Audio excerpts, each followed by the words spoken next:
All right, welcome to The Explainer. Today we're doing something a little different. We're not going to be digging through some dense research paper. Instead, we're going to deconstruct a few really powerful headlines about one of the world's most iconic car makers. The story they tell is a stark warning about the new reality of industrial threats, and it all starts with two words you just don't expect to see together.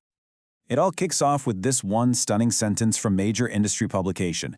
Jaguar Land Rover bailout shows rising cost of cybercrime. Just let that sink in for a second. Bailout, cybercrime. I mean, those aren't two terms you'd typically find in the same sentence, and it immediately tells you this is not your average corporate story. So, that raises our big question for this whole explainer. How on earth does a digital attack on a car company lead to a word like bailout? What are the missing steps in that chain of events? Well, let's unpack the headlines and find out. Okay, so first things first, let's look at where this story even came from and break down the headline into its basic parts. Our source is Automotive News, a super respected voice in the auto world, and get this, the date is October 7th, 2025. So this isn't some historical case study we're digging up. This is a recent event which makes the whole thing that much more urgent and, frankly, believable. You can really boil this entire crisis down to its essence. The subject? Jaguar Land Rover. The event? Cybercrime. And the impact? Rising costs that got so severe they triggered this whole situation. This simple, kind of brutal equation is what we're going to explore. So, here's the crucial part. Connecting the digital world to the physical one. How does a cyber attack actually stop a factory? Let's see how that first domino fell. One of the source headlines uses this specific word, shutdown. And this is so important. We're not talking about a slow network or a few glitches in the system here. No, this means the entire, incredibly complex, and really expensive machinery of car manufacturing was forced into a dead stop. And a shutdown like this has this massive cascading effect in a modern factory. The assembly lines just go silent. The sophisticated just-in-time delivery of parts completely breaks down. Vehicles are left half-built, and the entire plant, with all its workers, is just idle. Every single minute this is happening, money is just evaporating into thin air.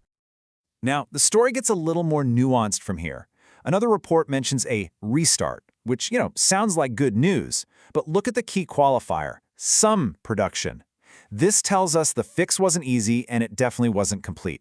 The attack caused deep, lingering damage, and the factory was struggling to get back on its feet, not just, flipping a switch. An idle factory is a huge problem. But how does that operational crisis turn into a full-blown financial catastrophe? Let's connect the dots to the company's bottom line. And here's the next fragment from the headlines. And it's the logical next step. The company reports big drop in vehicle sales. It's a simple but absolutely ruthless equation. If you cannot build cars, you cannot sell cars. The shutdown directly choked off the company's primary way of making money. This leads us to the final, critical question. When a company of this scale has its income suddenly just collapse because its core operation is paralyzed, what is the ultimate financial safety net? Or, maybe more accurately, the last resort? And that brings us right back where we started to the most alarming word from the beginning, bailout. And let's be really clear, this isn't just a business loan, it's emergency financial aid given to a company to prevent its total collapse. It signals that the damage was so severe, the company literally could not survive without somebody stepping in. So here it is, the entire chain reaction laid out plain as day. A single digital event, a cyber attack, triggers a massive physical shutdown. That operational failure leads directly to a catastrophic drop in sales, and that financial bleeding becomes so bad that it necessitates a bailout. It's a shocking and direct line from a keyboard to a corporate crisis. So, why does this one story matter so much? Well, because it isn't just about one car company. This single event is a major warning for an entire interconnected system. The crucial point here is that Jaguar Land Rover is really just a case study. The same deeply interconnected systems that make modern manufacturing so incredibly efficient also create these massive vulnerabilities.